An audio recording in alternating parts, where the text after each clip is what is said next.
Bismillahirrahmanirrahim. Assalamualaikum warahmatullahi wabarakatuh. Saudaraku yang dirahmati Allah, kematian merupakan sebuah kepastian yang pasti dan akan terjadi pada setiap makhluk ciptaan Allah.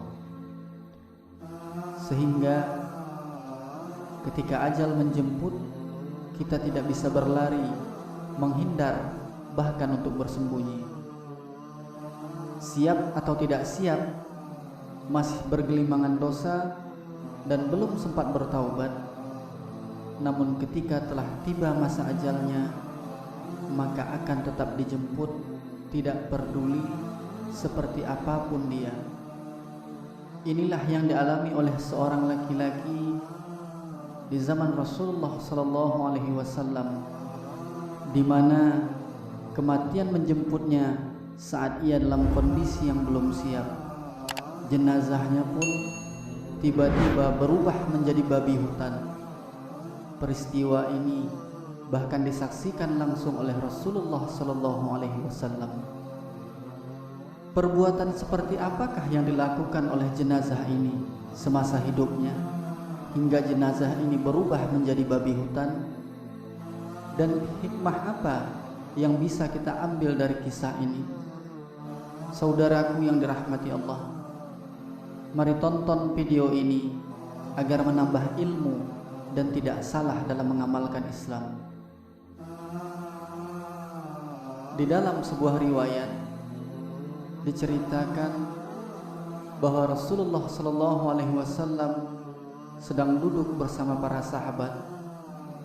Kemudian datanglah seorang pemuda Arab yang langsung masuk ke dalam masjid sambil menangis. Melihat hal tersebut, Rasulullah SAW bertanya, "Wahai anak muda, mengapa engkau menangis?" Dan pemuda ini pun menjawab, "Ya Rasulullah, ayahku telah meninggal dunia dan aku tidak mempunyai kain kafan untuk mengkafaninya. Dan tidak pula ada seorang pun yang hendak memandikannya." Mendengar perkataan pemuda itu, Rasulullah SAW memerintahkan kepada Sayyidina Abu Bakar radhiyallahu an dan Sayyidina Umar radhiyallahu an untuk mengikuti pemuda itu, untuk melihat seperti apa kejadian yang sebenarnya. Sehingga kedua sahabat Nabi itu pun pergi mengikuti pemuda itu dan mendapati bahwa ayah pemuda itu telah berubah menjadi babi hutan. Lalu Sayyidina Abu Bakar radhiyallahu an dan Sayyidina Umar radhiyallahu an pun kembali menemui dan memberitahukan kepada Rasulullah SAW, "Wahai Rasulullah, kami telah melihat bahwa jenazah ayah pemuda ini telah berubah menjadi babi hutan yang hitam." Rasulullah pun kaget dan langsung mengajak kedua sahabatnya itu bergegas untuk pergi ke rumah pemuda itu. Melihat ayah pemuda itu telah berubah menjadi babi, kemudian beliau pun berdoa kepada Allah Subhanahu wa ta'ala, sehingga jenazah ayah pemuda itu pun kembali berubah menjadi bentuk manusia. Setelah penyelenggaraan jenazah selesai, lalu Rasulullah SAW dan kedua sahabatnya mensalatkan jenazah tersebut. Akan tetapi di saat hendak dikebumikan, tiba-tiba mayat itu kembali berubah menjadi babi hutan yang hitam. Sehingga Rasulullah SAW pun bertanya kepada pemuda itu, "Wahai anak muda, apa yang telah dilakukan oleh ayahmu sewaktu ia hidup di dunia dulu?"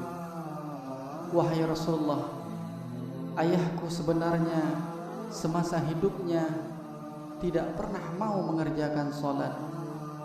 Mendengar perkataan pemuda ini, Rasulullah pun bersabda, "Wahai para sahabatku, lihatlah keadaan orang yang meninggalkan sholat ini. Kelak di hari kiamat nanti, ia akan dibangkitkan oleh Allah Subhanahu wa taala seperti babi hutan yang hitam. Ibnu Qayyim al-Jauziyah menyatakan kaum muslimin bersepakat bahwa meninggalkan sholat 5 waktu dengan sengaja adalah dosa yang paling besar, dan dosanya lebih besar daripada dosa membunuh, merampas, dan berzina, mencuri, serta minum minuman keras. Orang yang meninggalkan sholat 5 waktu dengan sengaja akan mendapatkan hukuman, dan kemudian Allah akan memberikan kehinaan di dunia dan di akhirat.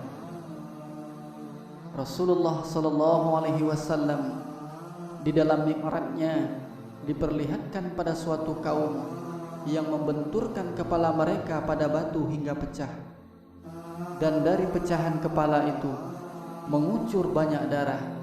Kemudian ia kembali kepada keadaan semula dan mereka tidak berhenti melakukannya.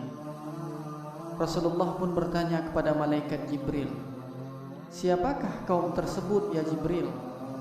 Kemudian malaikat Jibril menjawab, "Mereka inilah orang yang berat kepalanya untuk menjalankan salat fardu."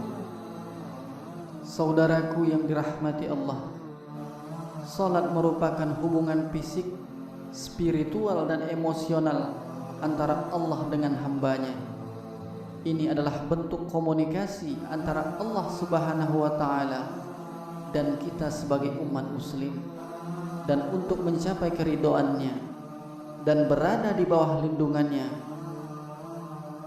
ketika kita menyadari dan mengikuti keinginan bahwa kita tidak ingin mengerjakan sholat, maka tanpa disadari kita telah menutup pintu untuk berhubungan dengan penguasa jagat raya ini, Allah Subhanahu wa taala. Semoga kita selalu diberi oleh Allah Subhanahu wa taala keridhaan untuk selalu menghambakan diri kepadanya. Semoga video ini bermanfaat. Assalamualaikum warahmatullahi wabarakatuh.